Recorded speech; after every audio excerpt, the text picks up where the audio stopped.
Novak Djokovic est légendaire, il égale Pete Sampras et c'est 7 Wimbledon, c'est son 4e Wimbledon consécutif depuis 2017, il n'a plus perdu à Wimbledon, 2018, 2019, 2021, 2022, c'est pour lui et à chaque fois contre 4 finalistes différents, Kevin Anderson en 2018, Roger Federer en 2019, Matteo Berrettini en 2021 et Nick Kyrgios, le feu follet Nick Kyrgios en 2022. Le match a tenu toutes ses promesses. Allez, on en parle tout de suite.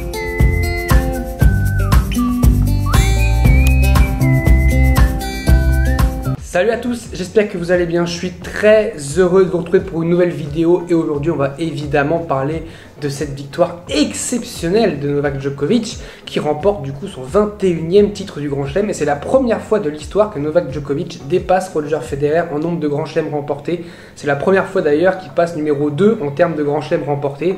Il a toujours été derrière Rafael Nadal et Roger Federer, toujours à la chasse de ces deux-là. Maintenant, il n'est plus qu'à la chasse de Rafael Nadal, mais vous inquiétez pas, c'est pas ça qui va l'arrêter. Il y a aussi la très belle victoire de Rybakina hier face à Jabeur, malheureusement pour le tennis tunisien. C'est dommage que Jabeur n'ait pas pu remporter ce match, mais pour Rybakina, moi j'adore Rybakina, je suis vraiment très content de sa victoire et elle l'a mérité. Elle a été plus solide dans la tronche par rapport à Jabeur. Et en parlant de tranche, on va parler de ce début de match de Novak Djokovic qui a été tendu, mais vraiment tendu de chez tendu. Il a vraiment fait un très mauvais début de match. Il fait un très mauvais jeu, il offre le break à Nick Kyrgios. Kyrgios qui n'était pas plus détendu que lui, hein. Il était aussi très tendu au début de match. Il mettait les balles dans le carré de service. Il était très bon sur deux choses dans le premier set. Les amortis et les premières balles. Et du coup ça lui a suffi pour tenir son break et aller remporter ce premier set 6-4.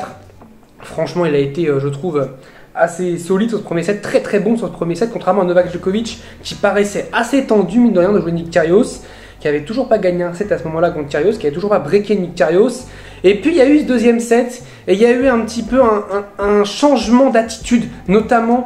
J'ai pris une photo à 2-1, j'ai pris des screens de ce match, justement il y a des screens de ce match dans toute cette vidéo. À 2-1 dans le deuxième set où il mène 0-30, il y a le regard de Djokovic. J'ai retrouvé ce regard de tueur qu'avait Novak Djokovic, que Djokovic avait un petit peu, n'avait pas eu sur ce premier set.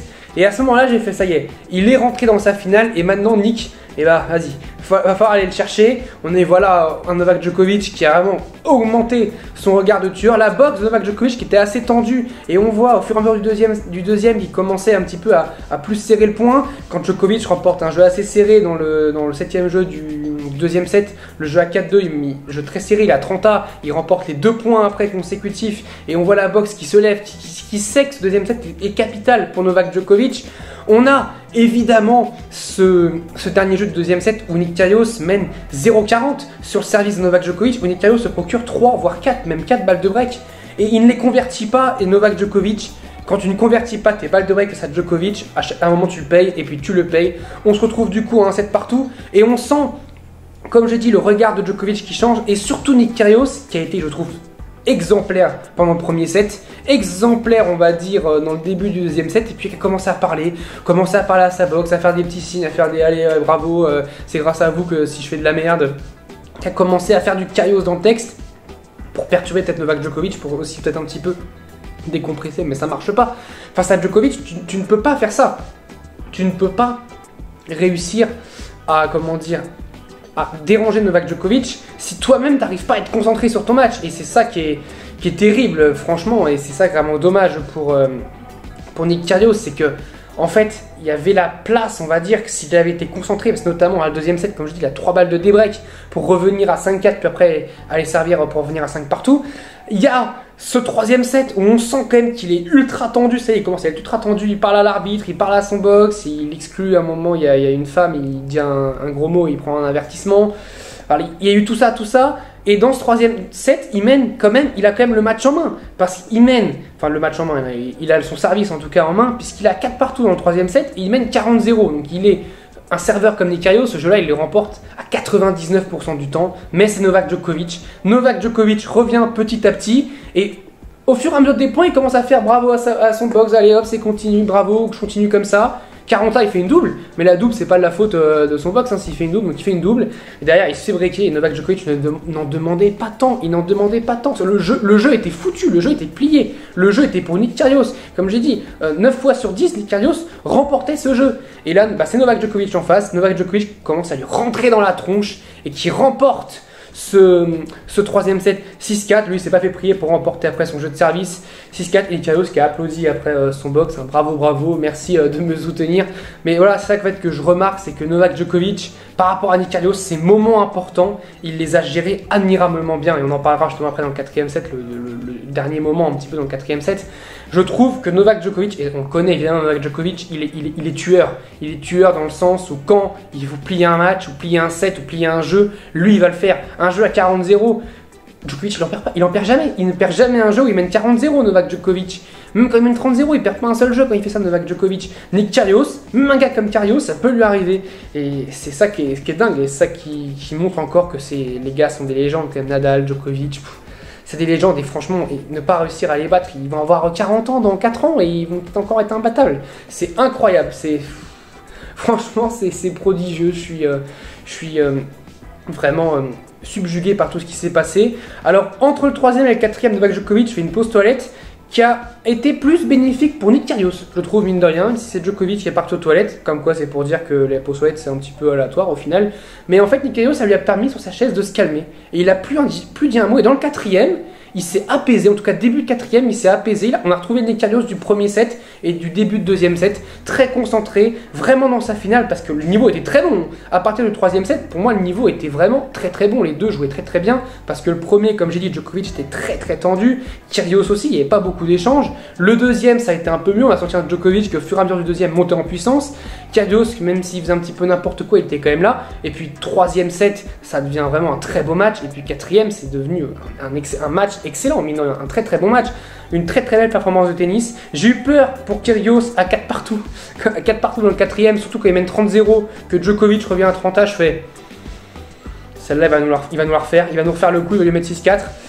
Mais il s'en sort, et puis Djokovic qui a mené 0-15 sur son jeu à 5-4, qui a mené 0-15 sur son jeu à 6-5, donc un Djokovic qui n'est pas non plus hyper serein à ce moment-là.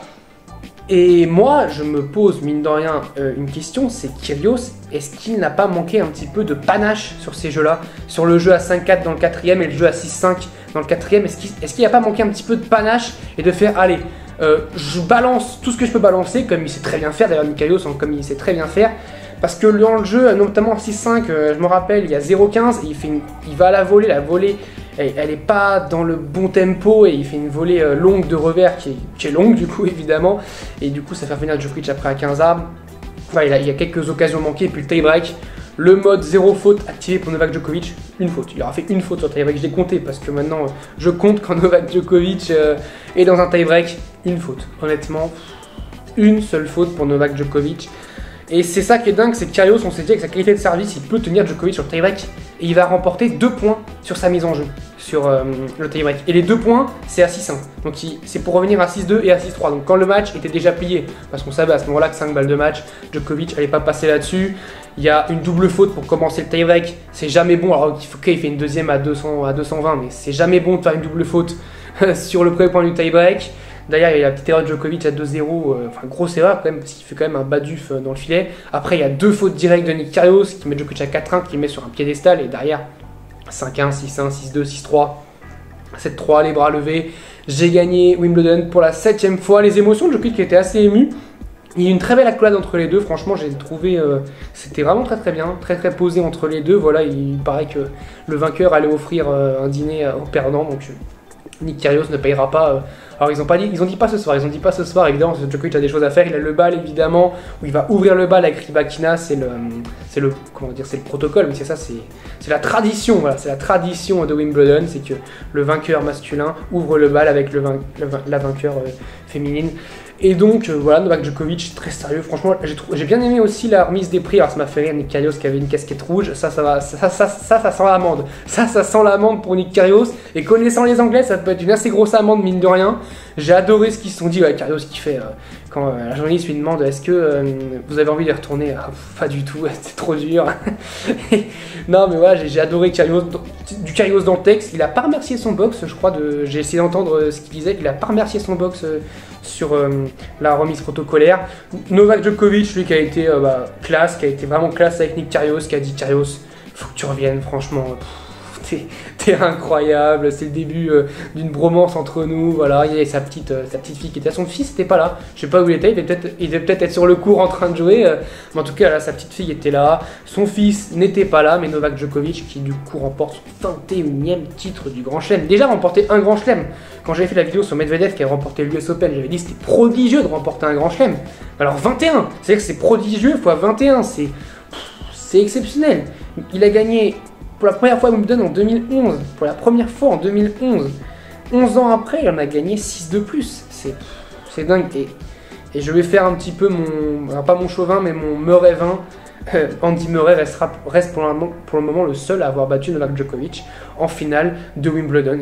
Et d'ailleurs, c'est le dernier à avoir battu Novak Djokovic sur le Center Court 2013. 2013, 9 ans, donc ça fera 10 ans l'année prochaine que Novak Djokovic, ça va faire 10 ans que Novak Djokovic n'aura pas perdu sur le Center Court. Alors, il avait perdu contre Sam Querrey sur le court numéro 1 en 2016, mais on connaît les circonstances. Et puis en 2017, face à Berdych, il avait abandonné après la perte du premier set au tie-break. Mais on connaît aussi les circonstances. En tout cas, j'espère que cette vidéo vous a plu, j'espère que le match vous a plu, j'espère que Wimbledon vous a plu. On va faire une petite pause un petit peu pour les vidéos parce qu'il y a un petit creux tennistique avec beaucoup de 250.